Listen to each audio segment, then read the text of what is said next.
All right, we're going to do some rational function stuff, and I'm going to put the problems first. So what we're going to be finding today are called the zeros, which are also your x-intercepts, two different names for the same thing.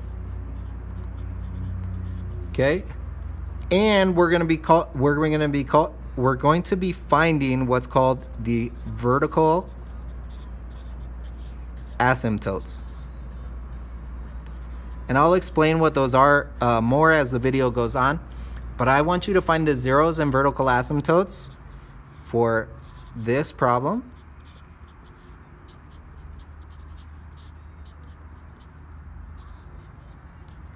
This problem.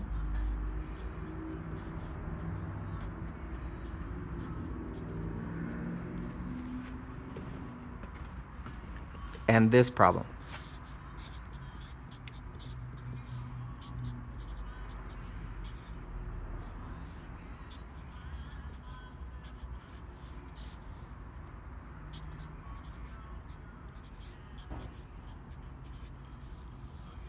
So I want you to find those, okay? And you'll turn that in to me when you come into class.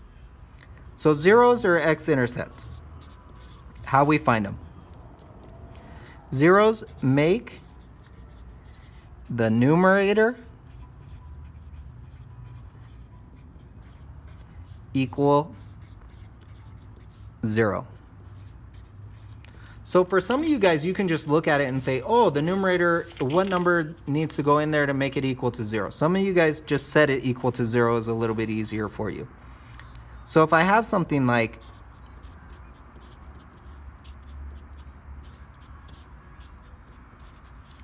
I'm just going to take my top and I'm going to set it equal to 0 and I'm going to solve for x. That is my 0 or my x-intercept. Okay? Vertical asymptotes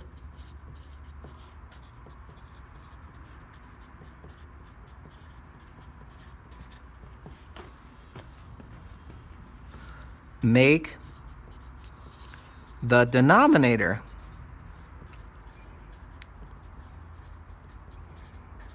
equal 0. So using that same example, all I'm going to do is I'm going to take this, set it equal to 0, and solve it. And that's it. That's my vertical asymptote. Now, what do they actually mean? Well, here's what they actually mean, okay? I have a graph that looks like this. This is my y, this is my x. The x-intercepts, or the zeros, are where it crosses this line. So my graph is going to be it depends, but it could look something like this, okay? So my zeros would be right here, and right here. The vertical asymptote, what that means is it's something that the graph gets really, really close to but never touches.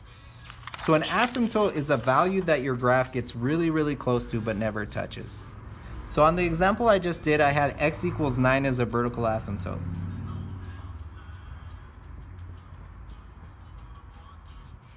So that means that there's a line right here that the graph is going to get really, really close to, but it's not going to touch.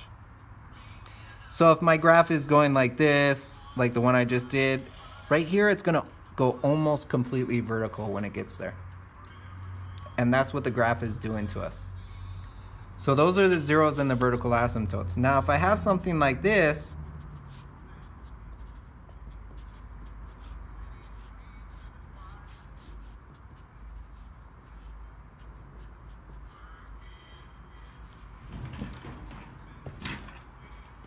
I have two choices. My first choice is just set this equal to 0. It's a quadratic, so I use the quadratic formula.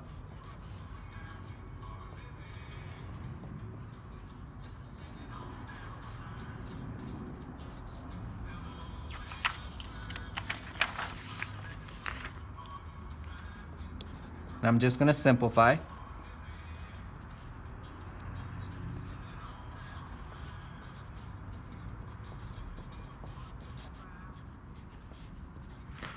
Square root of 4 is 2. Negative 6 plus 2 is negative 4. Negative 6 minus 2 is negative 8. So my answers are going to be these two. Now my other choice is to try to factor this guy.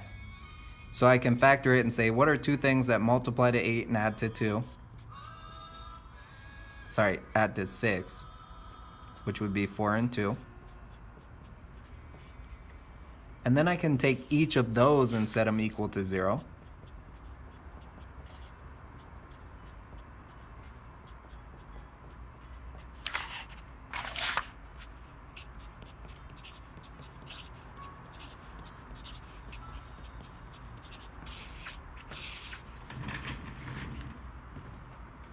And I get the exact same answer either way. So I'm going to do that same thing with my denominator, except for I'm going to factor it. Two things that multiply to negative 12 and add to negative 4.